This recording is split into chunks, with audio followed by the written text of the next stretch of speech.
Hello friends, welcome back to my channel. This is the Scent Obsessed Mom and my name is Lauren. I love to talk about all things affordable women's fragrance, so if that sounds good, please consider subscribing and hit the notification bell as well so that you don't miss when I upload new videos. So I'm gonna open with a little story. I might be looking a little windblown today. So my 2-year-old son has recently decided that he does not like to ride in his stroller anymore for walks. He'll say, walk, walk, like he wants to go for a walk. But then he either wants to like push the stroller himself or he wants to run alongside the stroller while you push it. Okay. So this is all fine and good, except like today, he pushed the stroller for a little bit and that was fine. But then he got sick of that and he decided he wanted to run alongside the stroller.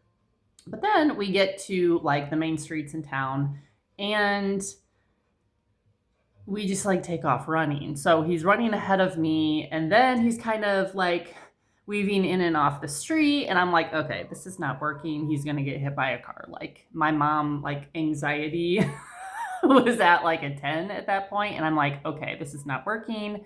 So I try to grab him and get him belted into the stroller. Of course, at that point, he goes into full meltdown mode in the middle of the street, which is awesome.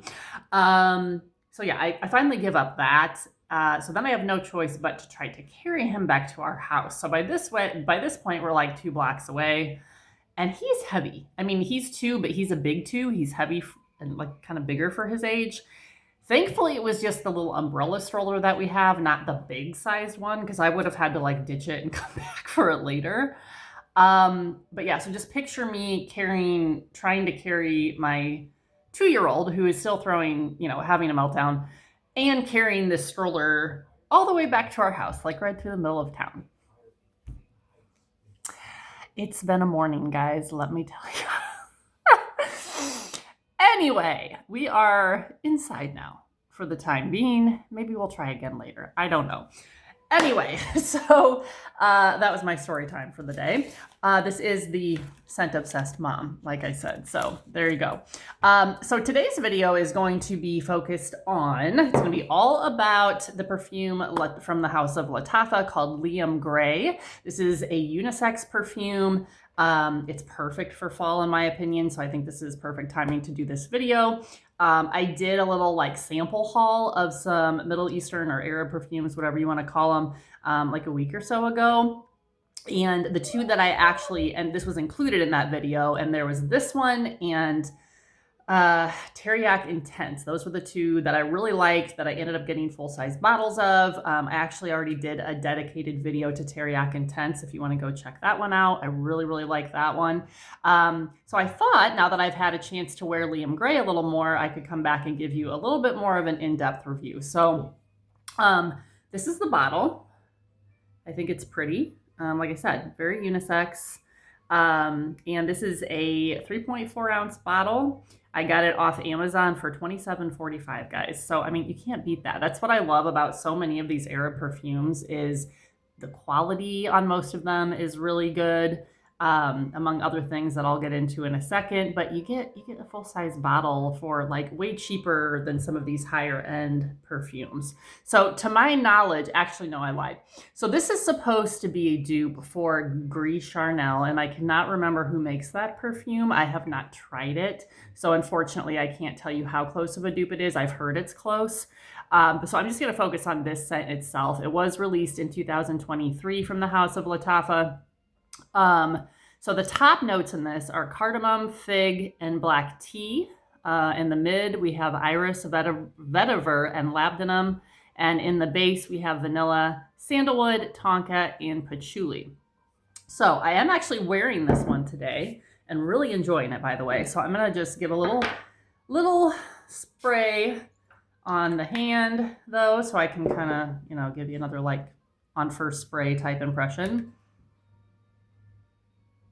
So when I first spray this, I really get a lot of that black tea. So that is something that I want to put out there. If you're not someone who's a fan of tea fragrances or particularly the smell of black tea, you might want to stay away from this one. However, I will say that it does, especially as it starts to dry down, I think it blends nicely with that cardamom and that fig. The fig gives it just a little bit of sweetness.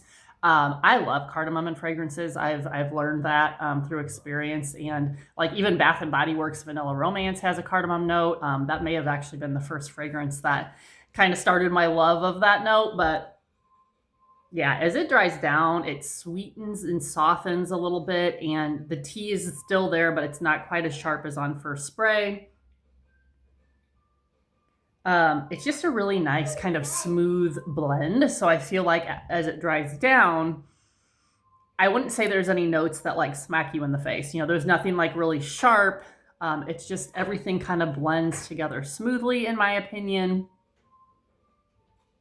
I think you really get, I mean, I'm not a professional at picking out notes here, but I don't get a lot of floral.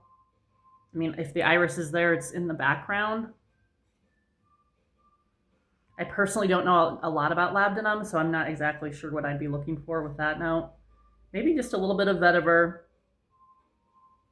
And then definitely like that vanilla, sandalwood, tonka patchouli just kind of all blends together in the base.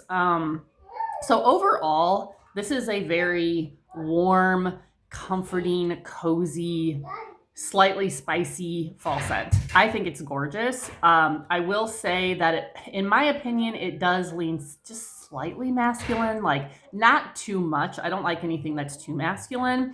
But again, it's a little more masculine when you first spray it as opposed to that dry down, because as I mentioned, it really kind of softens and like sweetens a little bit and warms up a little bit. So it doesn't smell super masculine to me. But if I did have to pick one or the other, I would say that it does lean just slightly masculine. So if that bothers you, this may not be for you. Now, as far as kind of the projection, longevity, all those things. So like I said, it softens and dries down fairly quickly to where it becomes, I don't know if I'd call it a skin scent necessarily, but it's definitely not a projector. This is not a beast mode perfume. It is a little bit softer. I've been able to catch whiffs and kind of smell myself throughout the day. I'm sure if someone was like, you know, within decent range of me, they could smell it. But I don't think someone like across the room, even a small room, is necessarily going to smell it. It also depends how much you spray, and I'm a fairly heavy sprayer, so I feel like this one is, since it's not super strong, it may smell stronger like with a lot of perfumes when you first spray it, but then when it starts to dry down, it's really not. So if you're looking for a beast mode like crazy projector, that this really isn't it. Again, I wouldn't necessarily call it a skin scent either. It's kind of somewhere in the middle to me. Again, a lot of it, I'm sure, will also depend on your skin chemistry, how much you spray, all those kinds of things. Longevity has been good. I mean, I sprayed this on at like 7 in the morning, and again, I did spray quite a bit. I like to spray it around my neck, my wrist, sometimes even a few sprays up and down my arm, and then I kind of just zigzag like this down to around my hips, basically. So I did spray a decent amount. It is, what time is it now that I'm recording this? Like 12:15, and I can definitely still smell it. I mean, I have sprayed on a few more sprays, but I didn't necessarily have to do that. I just like to be able to smell myself, and I've had some allergies lately, so I'm thinking like being a little congested and stuffed up, I'm probably not able to smell it as well as I would if that was all clear, right? But no, I don't feel like I had to reapply. Like I've definitely been able, I've been enjoying it throughout the day. I've really been catching whiffs of it and smelling it, and I really like it, guys. So I highly recommend, if you're looking for, if you don't mind unisex fragrances, if you're a guy, you'd probably like this as well, guy or girl. If you're looking for something just nice and warm and cozy and, like I said, kind of comforting and a little spicy, just a tiny bit sweet for fall, I really, really think you're going to enjoy this. I don't know that it's a safe blind buy. That's kind of hard to say, especially with that tea note in there. Again, if you don't like tea, I think you can definitely pick that up. But just maybe get a sample. I know there's many different places you can order samples. For example, Etsy, I believe, is where I went and got my samples of a lot of these new to me Arab fragrances that I had not tried yet. So if you just go to Etsy and search out perfume samples, or even better yet, search sample of, or, you know, like Liam Grey sample, whatever you're specifically looking for. There's multiple different shops on there that have great reviews. They're very reasonable. They have, they ship pretty quickly, and I apologize that I cannot remember the name of the exact place that I used. I want to say it was like aroma something, or scent shop or something like that. But again, you can go on there and easily see their reviews, see what they have available, all of that kind of stuff. I've never had an issue, so I do recommend, always recommend ordering samples if they're available before you go out and buy the whole bottle. But again, for the price, guys, $27.45 for this big bottle, which is gonna last me quite a while. Great quality. I think it's a beautiful, well-blended fragrance. Again, perfect for fall. So I cannot wait to get some more wear out of this. If you have this, if you've, you know, tried it, if you own it, let me know your thoughts. How did you feel about it? I'm always curious to hear everyone else's take, as obviously all of our scent preferences and even our noses and our sense of smell plus skin chemistry, there's just so many factors that play into whether we decide that a fragrance is for us or not. So let me know your thoughts in the comments. Thank you for watching. Don't forget to hit that subscribe button, and I will see you soon.